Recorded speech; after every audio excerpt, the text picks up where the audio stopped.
Um levantamento do Economist Intelligence Unit, Departamento de Inteligência da publicação inglesa The Economist, indicou que as democracias regrediram por toda parte do mundo.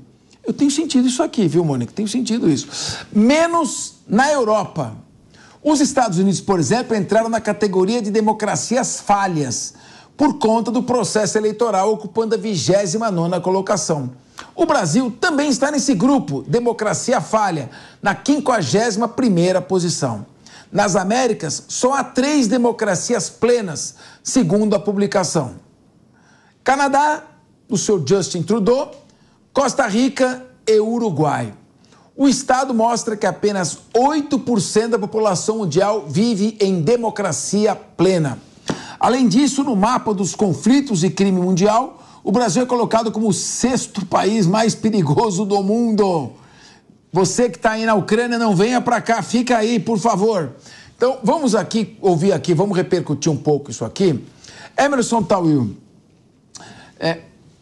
para que a gente vive uma democracia, nós temos que obedecer os direitos humanos, proteger os direitos individuais, atentar para o devido processo legal, para as garantias do princípio do juiz natural, do princípio da ampla defesa, do contraditório. Nós não podemos ter suspeitas de golpes querendo ser articulados para praticar, se foram adiante ou não foram adiante, se entraram na fase de execução ou não, é outra coisa. Mas não podemos ter isso aqui. Temos que ter uma imprensa livre, mas uma imprensa responsável, que quando abusa da liberdade também tem que ser responsável. Aqui a gente zela pelos fatos como eles são. Nós não falseamos fatos aqui, nós debatemos, e é triste saber que o Brasil está regredindo em direção a um regime não democrático. A gente vive isso já há um bom tempo, dada essa dicotomia que existe entre os poderes, essa ruptura, sem dúvida, traz uma letargia nessa democracia, e ainda assim usam essa roupagem que o país vive seu ápice democrático. Pessoas estão sendo tolhidas de expressar seu livre pensamento, principalmente as que possuem redes sociais com um número elevado de seguidores. Não raras vezes a gente tem visto prisões, do nosso ponto de vista jurídico, inclusive, totalmente em desacordo com a legislação pátria. São pessoas que muitas das vezes estão manifestando seu interesse por um país melhor, estão sendo presas, condenadas, na contramão de direção, marginais que fazem parte de facções sendo soltos através de habeas corpus, ainda que com condenações, dupla condenação de 33 anos, e isso traz, sem dúvida, esse resultado. O Brasil sempre está na régua de medidas avessas, e isso não pode acontecer. Que democracia é essa em que a liberdade, já vinha falando isso há décadas, a nossa liberdade de expressão vem sendo violada já há algum tempo.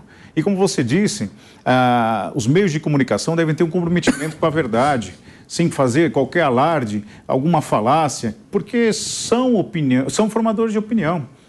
E isso não pode acontecer. Vivemos um momento crítico, delicado, do qual é preciso achar essa nova sintonia, porque os poderes, essa ruptura dos poderes, do meu ponto de vista, tem trazido principalmente uma atuação política e partidária do judiciário, tem afetado todas as escalas, principalmente do judiciário, na sua tenra atuação até a Suprema Corte. E tem contaminado outros juízes, promotores, aqueles que possuem, a caneta do poder, tem causado um certo reflexo negativo e ameaçador, principalmente aos cidadãos de bem. Meu querido Diogo da Luz, quando você tenta silenciar um canal que emite uma posição ou uma visão que não é aquela que você gosta, a democracia fica ameaçada. O importante é você ter opiniões diversas. Aqui nós procuramos ter 2 de esquerda, 2 mais de centro, de direita, para que possa apimentar o debate. É importante ouvir diferentes perspectivas, diferentes pontos de vista. Você tem veículos de comunicação que só faltam aplaudir. O presidente não tem nenhum problema, é legítimo. Outros criticam. Isso é democracia. Agora, nós estamos regredindo também um pouco do que o Emerson Tawil disse. Nós estamos perdendo um pouco da liberdade de manifestação, aumentando a nossa intolerância, criando uma polarização cada vez maior, em que a discordância torna uma pessoa inimiga da outra. Isso é muito ruim para o país e para o próprio desenvolvimento. Sem dúvida, isso é muito ruim, Cabeça. Mas eu acho que, eu não sou daqueles de dizer, agora vivemos sob uma ditadura, mas que o Brasil não chegou a ser uma democracia plena, ainda não chegou. Alguns dizem que na época do Império ainda era mais, mas também vale lembrar que só quem tivesse posses podia votar. Então não sei se dá para chamar aquilo de democracia, né? Mas desde mais de 100 anos a gente olha para trás e vê, faltou realmente força no voto do brasileiro ainda. A gente não consegue transmitir pelo voto a nossa vontade. A gente vê um resultado muito diferente daquilo que a gente queria. E eu acho que uma das maiores razões para a gente não ter atingido essa democracia é o excesso de concentração de poder no Planalto Central. Eu sempre bato nessa tecla. Enquanto as decisões estiverem centralizadas lá, não há apenas uma eleição que vá resolver a força do eleitor. Democracia é justamente o governo do povo, pelo povo e para o povo. A gente veja o caso típico que se discute muito aqui, da Enel. A cidade de São Paulo, as cidades todas do país não têm a menor autonomia para decidir qual é a empresa que vai servir a cidade com energia, e muito menos a população. Ou seja, a gente não tem pessoas realmente decidindo sobre as suas vidas. Esse é o grande problema, na minha opinião. Excesso de concentração de decisões em Brasília, onde muitos ficam mais encastelados, tomando suas decisões, com as instituições muito acima das pessoas, e a vontade das pessoas não se faz valer. A gente tem que caminhar muito ainda para transformar o Brasil numa democracia mais forte. E eu quero voltar mais uma vez a dizer, essa reunião dos 7 governadores do COSUD é um momento importante para fincar essas bandeiras de mais autonomia a cada estado, a cada município e ao cidadão. Muito bem.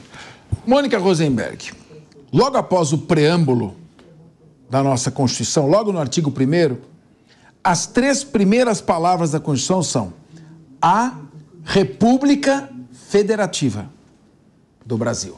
O Brasil é uma federação. Federação pressupõe divisão de competências. União, estados e hoje a consenso municípios. Então, partilham-se as competências entre as unidades da federação. Mas o que adianta dividir as competências se o país é uma falsa federação, se é uma federação centralizada? Agora, até a Receita Tributária vai para um conselho federativo discutir como é que vai ser dividido.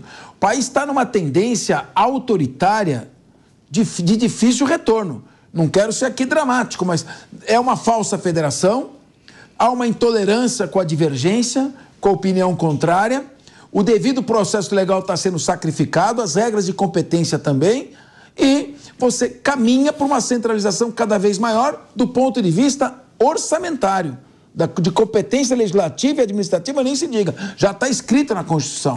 Então, Mônica, como é que você vê, você que é uma democrata, como é que você vê esse tipo de avaliação feita quanto à democracia do Brasil e a um certo recrudescimento do regime autoritário? Pois é, o estudo da Economist é um estudo do retrocesso da democracia no mundo todo.